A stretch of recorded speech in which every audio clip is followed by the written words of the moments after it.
네, 뉴스 스토리텔러 백브리핑 시작합니다. 설날 선물을 보냈는데 반송이 돼서 왔습니다. 누가 반송을 했느냐? 일본이. 자, 이 사진이 선물 세트인데요. 청와대는 명절 되면 대통령 내외 이름으로 국가유공자를 비롯해서 국내 각계각층 또 우리나라에 주재하고 있는 해외 대사들에게 선물을 보내죠.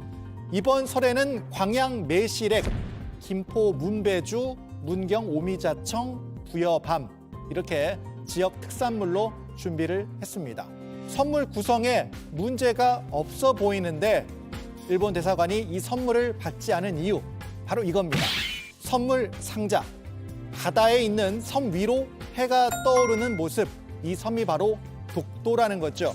그러면서 주한 일본 대사관 선물 안 받겠다면서 어제 수령을 거부했습니다.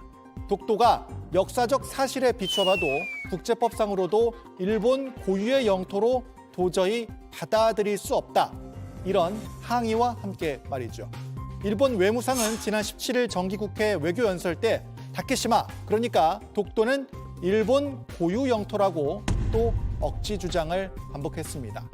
요새 일본이 하고 있는 억지 주장 또 있습니다. 일본 니가타현에 있는 사도광산 들어보셨습니까? 군함도처럼 일제강점기 때 일본의 강제징용이 있었던 곳입니다. 일본 정부는 이 사도광산을 유네스코 세계문화유산에 올리려고 하고 있죠. 매우 개탄스러우며 이를 즉각 처리할 것을 촉구한다. 당연히 우리가 분노할 수밖에 없죠. 그러자 일본 정부 어제는 강제 노동이 있었다는 한국 측의 주장을 전혀 받아들일 수 없다고 했습니다. 극히 유감이라는 표현까지 했습니다. 당시 강제징용 피해자들에 대한 기록이 그대로 남아있는데 말이죠. 미쓰비시 사도광산에서 1942년 태어난 김광선 씨. 징용간 아버지와 뒤따라간 어머니 사이에서 태어났습니다. 사도광산에 다녀온 조선인 징용자는 최소 1,140명에 달합니다. 이렇게 엄연한 역사마저 부정하려고 하니 참 답답합니다. 하나 더 준비했습니다. 5,000표와 5% 이게 무슨 말이냐? 먼저 5,000표 이재명 민주당 후보가 꺼낸 말입니다. 제가 보기엔 이번에 5,000표 차이로 당락이 결정될 수도 있습니다.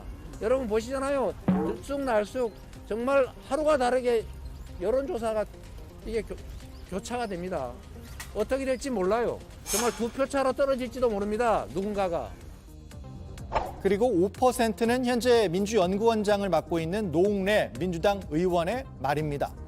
윤석열 후보의 지지율이 적어도 한 5% 이상 지금 지지율이 숨어 있다 이렇게 분석을 할 수 있어서 쉽지 않은 상황이다 이렇게 볼 수 있고요. 자, 이렇게 5,000표의 당락이 갈릴 수 있다. 윤석열 후보 지지율 5%가 숨어 있다. 이런 말은 이재명 후보와 민주당 입장에선 지지율 상승이 정체된 상황에서 위기의식도 높이고 지지층을 더 결집하려는 의도겠죠. 그런데 역대급 혼전이라고는 하는데 정말 대선에서 5,000표 차이라는 게 나올 수 있을까요? 지난 대선 투표자를 기준으로 단순 계산을 해보면 5,000표 차이는 약 0.01%포인트 차이입니다. 직선제 이후에 1, 2위 표차가 가장 적었던 대선은 1997년 15대 대선 때 약 39만 표, 1.5%포인트 차였고 그 다음이 2002년 16대 대선 때 약 57만 표, 2.3%포인트 차이였습니다. 이때 모두 아쉬움을 삼켰던 후보가 이회창 후보였죠.